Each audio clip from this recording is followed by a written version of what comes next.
Betrayal by a friend, that cuts deep. That's one, because I mean, you expect more out of your friends. I Really mean, do. your family, because they're close to you, it's easier for them to betray you. And I'm not saying it's right. Say that again. Because your family is closer to you, Mm-hmm. it's easier for them to do it. And it's going to happen. I mean, it's statistics. A friend, you expect a friend, I expect perfection in my friends because I try to be the perfect friend. I never expect a friend to betray me. Never. And it cuts deep when it happens. And maybe I expect too much out of friends. Maybe I'm unrealistic, but that's how I look at it. I don't expect for anybody to betray me, family, friend, um, an associate. I don't expect for anybody to do it. However, it has happened, um, and I don't even know if like like your close friends. Obviously, you should have expectations in your relationships. I don't think it serves you any purpose or has any value if you can't have expectations. If I call you and I'm in need, I expect for you to be able to help me. Because if you call me and you in need, I'm going to help you, right? So you should have an expectation. But if a friend who you have shared things with and they've shared personal things with you and you've advised and counseled and been that shoulder for them to cry on and spent more time than you would normally want to invest in reoccurring situations, you know what I mean? For that person to literally stab you in the back when you're not looking because it's something that they want at that point in time um, is the worst. And I think it could very well bring out the worst in you. Um, for me, like I'm not a violent person, right? I'm not a violent person. Mostly. I'm not a violent person. However, um, a betrayal makes you feel like I just want to punch you in the throat. And you can actually see yourself doing that, but you know that you shouldn't. Um, but here's the thing: Yeah, I think again, thoughts of when you're jail prevents a lot of prevent, people from but it's doing really stuff. hard again to disconnect that switch from what your mind is thinking and what your heart is feeling and look at the whole totality of a situation when there's so much emotion and hurt involved. I want to say this. I mean, for me, with friends, I expect more out of friends because I can choose my friends. It's a choice.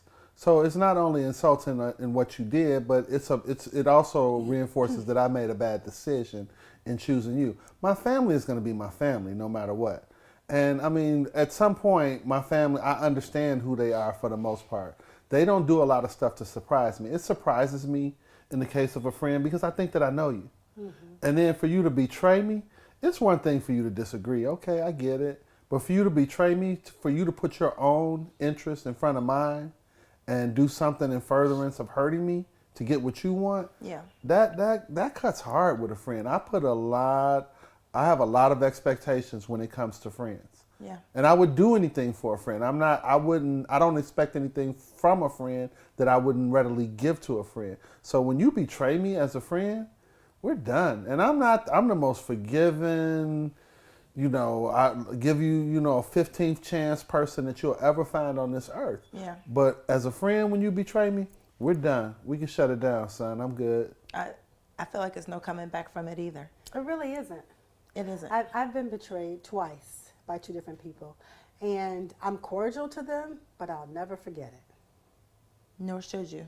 Yeah, I'll never forget it because I feel like, man, I'm not gonna like you open said, myself up yeah, again to I be- chose you as my close friend. I let Yeah. you in, and this is what you did so that you could stay with the certain group of people. You could, stay in their favor.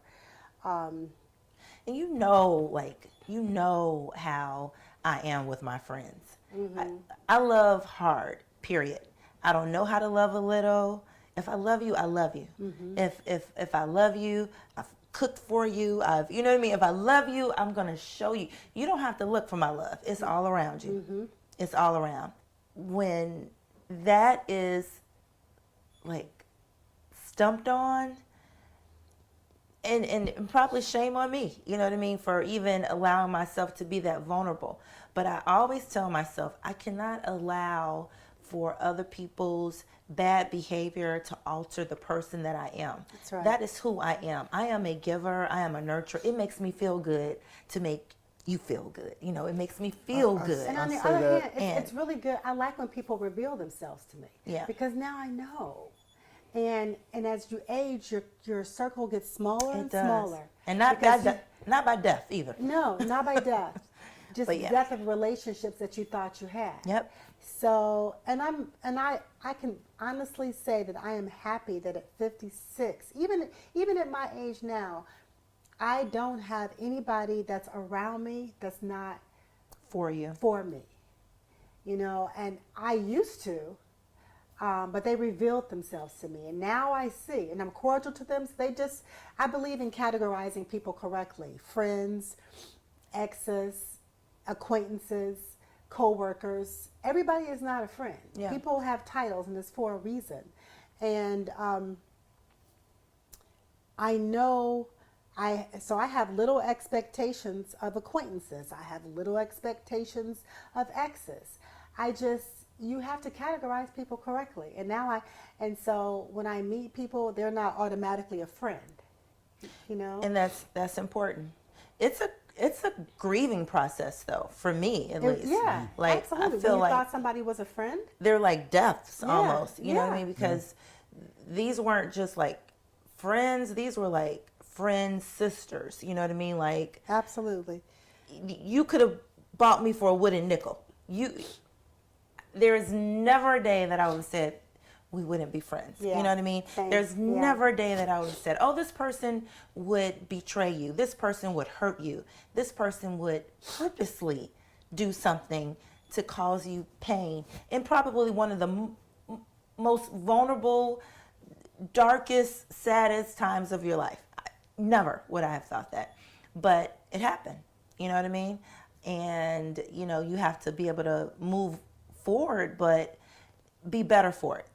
And I always feel like, you know, God won't give you more than you can bear, obviously. But that tested me. It really did. Yeah. It tested my soul and my And taught you. spirituality, It tested and taught you. my patience. That's something I want to point out, because I can fall out with you as a friend without there being a betrayal. You know, that a betrayal is something where you put whatever your interests were Before. what I thought was the friendship. Right. And I mean, there are lots of reasons to fall out with people. We move away, or we are philosophically different. You know, I'm a Democrat and you're a Falling Republican. out and falling off are two different things. so. And that's the part that I want to point out. But betrayal is like the VIP level of that. You know, you did something beyond what, not only beyond what was acceptable, Yeah. but something that I can't even talk to you anymore. I can't even be in that. It's hard for me to share space with you. Yeah. And in my mind, I don't ever feel that there's a reason for a friend to betray me. It should. I agree. You know, there is no reason for that. right? We can disagree. We can not see things the same way. Yeah. We can, you know, we can do a lot of things. But when you betray me, when you choose the other side over us or over me, we're done, son. I'm good. We are done. For real. That's the explanation point. And I don't pride myself on doing that, because I would like to think that all of my friends are going to be my friends for life. All of my acquaintances, they're going to all in your 50s, you think that? that is my hope. I'm realistic enough to know that is not I the had case. the same hope. Well, yeah, but I mean, you know now in your 50s that doesn't Well, life happen, has right? kicked me in the butt. Life has Okay. shown me that it's not going to be like that. So and that hurts though because It's a weeding process. Yeah, because I invest a lot into friends. It's nothing that I would not do for a friend. Yeah. Nothing. But get this, when you love somebody, when you love your friends, and you've never had an instance where a betrayal has manifested before, the rational part of you, even through the hurt, says they've earned the benefit of the doubt. They've earned that in my life, right? And so you say, well, let me be the bigger person and communicate how your actions made me feel. Because you're hoping, like this was a mistake, oversight. They didn't know what this meant to me. All of the above, right? You are hoping for that. You're like, I'm giving you the lifeline. And then you get a response like, oh, okay. Then you know. I'm sorry you feel that way. I'm sorry you feel that way. That's the horrible. That's I'm sorry you feel that way. And then they spell sorry wrong, or they Right. spell apologize wrong. You're like, you didn't even put any effort into this right now.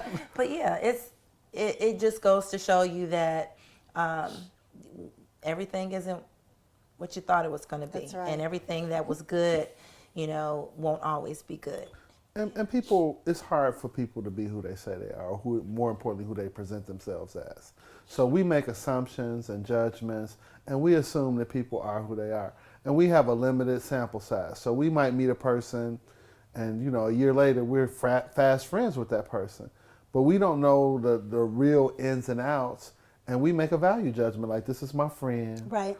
My friend would never, I would bet money, my friend would not, I can trust my friend with my life. Gary, here's also something, because it sounds like you are very passionate about your relationships with your friends and your level of expectation.